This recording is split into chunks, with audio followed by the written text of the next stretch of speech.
Mechi ilikuwa ngumu kwa sababu tumecheza na timu ambayo iko very organized, na tunamshukuru kwa kweli Mwenyezi Mungu, tumefuata maelekezo ya mwalimu, tumeweza kupata alama 3 na magoli 3.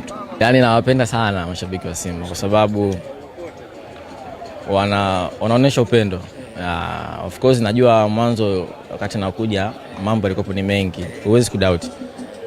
Ila nashukuru Mwenyezi Mungu mpaka muda huu kila kitu kinaenda poa. Yote ni Mungu. Kwa hiyo nawapenda sana. Watu endelee kusapotiana hivyo hivyo.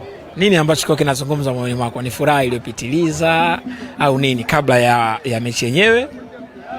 Sasa Kibabage ndo mgeni rasmi. Nini ambacho kwa kinazungumza moyoni mwako?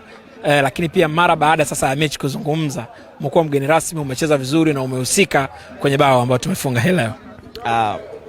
Before game ni lazima nilikuwepo na hofu na pressure. Of course hiyo mchezaji yote lazima awepo. Kwa sababu ukiangalia siku kama leo hii alafu mashabiki wamependekeza iwe siku yako, kwa hiyo ni lazima wategemea kuja kuona mchezo mzuri kutoka kwako na kwa klabu na timu ishinde.